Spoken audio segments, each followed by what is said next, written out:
followers on YouTube. But they're all from like people in Blue Hill. Like, just did it on a whim. Okay, yeah, so I didn't forget you people who are watching this recording.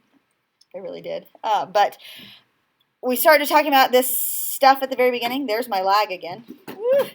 Started talking about this stuff, so I put this at the top of the paper. X to the 1/2 power is the square root of x. X to the 1/3 power is the cubic root of x. But then I said, what is x to the 3/2 power? Okay? That's where we are right now. What's 3/2 power look like?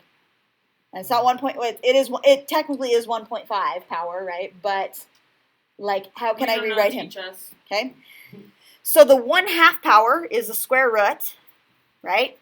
So it is the square root of x, but then you just take that and you cube it, right? Since there's a 3 on the top, I take the square root of x just like I would normally, and then I take it to the 3rd power, yeah? Okay, so let's apply that to like an example like 16 to the 3/2 power. Okay, let's see what that looks like. 16 to the 3/2 power. You would first take the square root of 16, because that will get rid of the 2, right?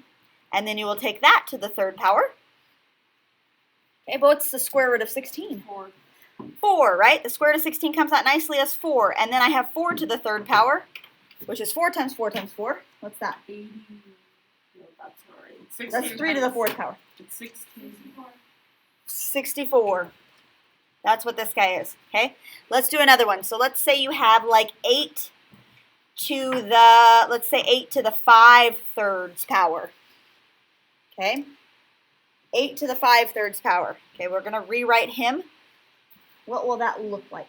It's the cubic root of 8. The cubic root of 8, right? That's where the bottom number comes from, the cubic root of 8. And then after I find that, I take that to the 5th power, right? That to the 5th power. So what's the cubic root of 8? 2.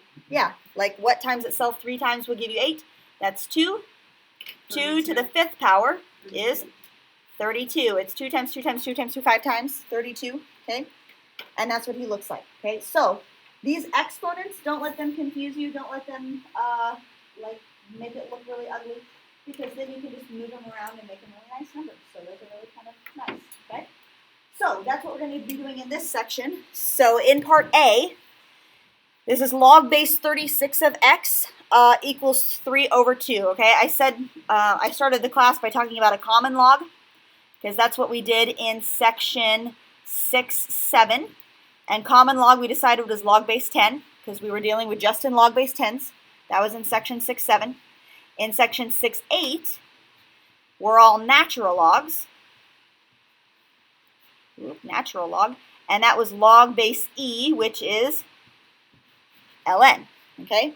Now in 6-9, the really nice thing is there's nothing really new about this stuff, except we're dealing with log base 36 or log base 16, or kind of ugly bases, like numbers that are not 10 and E that are really nice.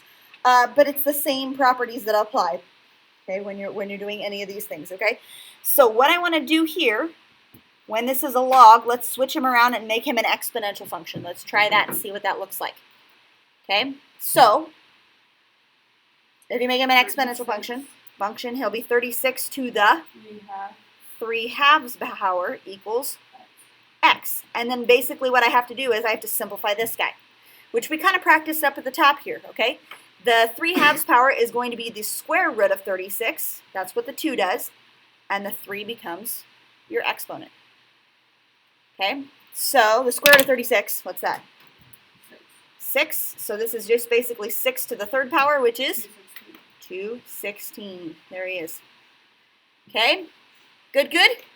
Pretty easy. All right, next one. What do you want to do there? 16 to the 5. Let's make him an exponential.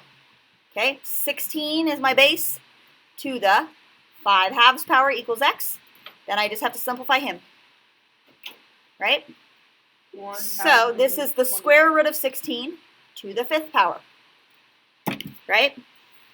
Okay, the square root of 16 is 4. So this is just 4 to the 5th power. 4 times 4 times 4 times 4. Big number, 1024. Is that what it is? Yeah. 1024.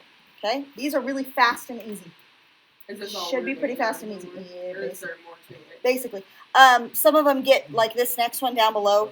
Example 2 is going to be a little bit longer. I don't like it. But they're similar, okay? Wait, will you be able to cancel logs now? Yeah.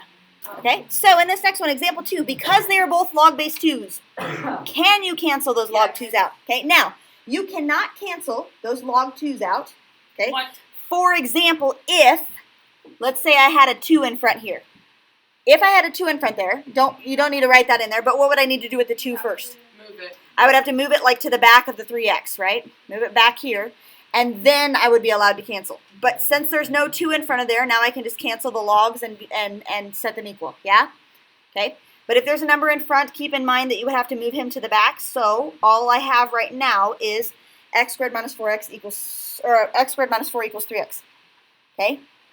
All right, now this one is a little bit longer of a process because I have an x squared and then I have an x and a number and all that good stuff, and I need to figure out how I'm going to solve this thing.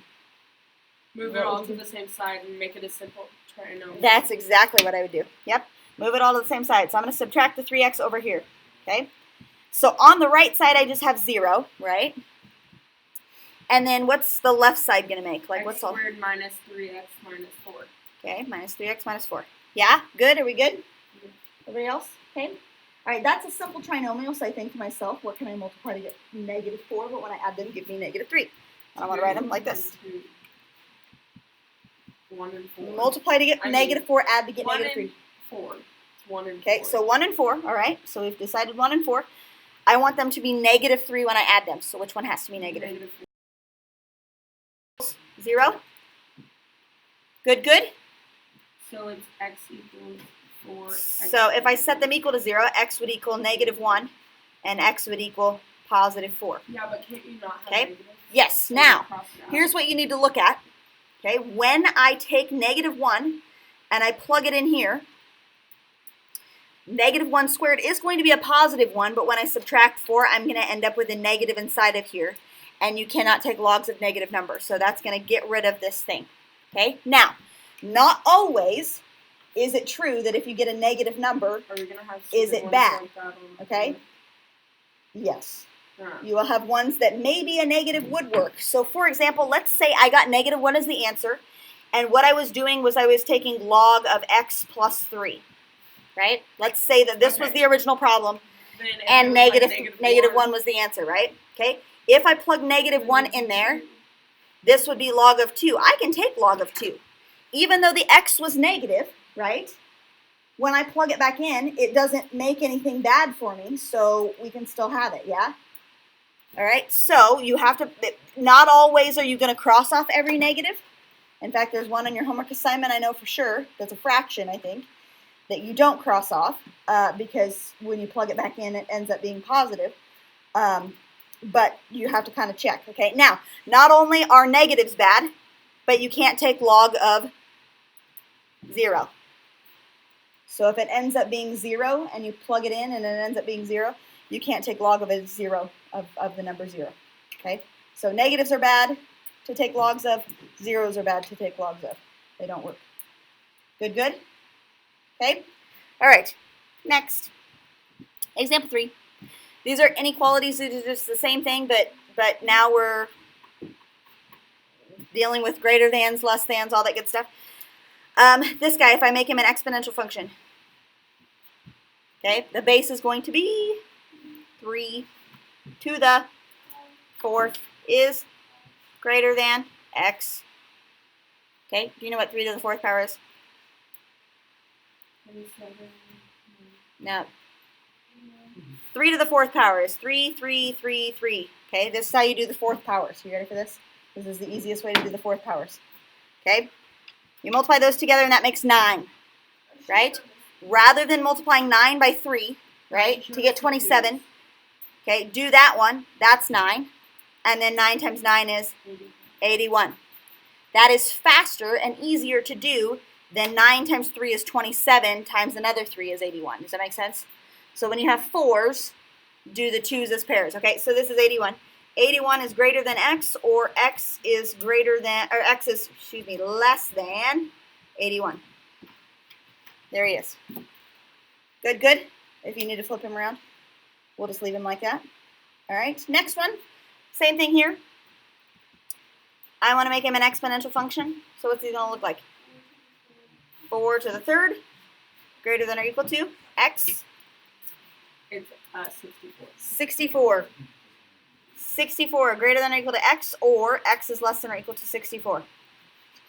Not terribly hard, right? At all. Not terribly hard. Okay. Good, good. All right, last one. Example 4. You tell me what to do. Can you cross off the logs? Yeah, they're on opposite You betcha. They're on sides. opposite sides. You can do that. Okay. And there's nothing in front of them, so you can cross them off. So x plus 3 is greater than 2x plus 1. All right. Minus 1, minus 1, minus 2x. Okay, she wants to subtract the 1 over. So x plus 2 is greater than 2x. Yeah? Then what? Subtract this x. Is that what you want to do? Oh, sure. 2 is greater than, what's 2x minus x? X is just x. It's just x. So x is less than 2. Right?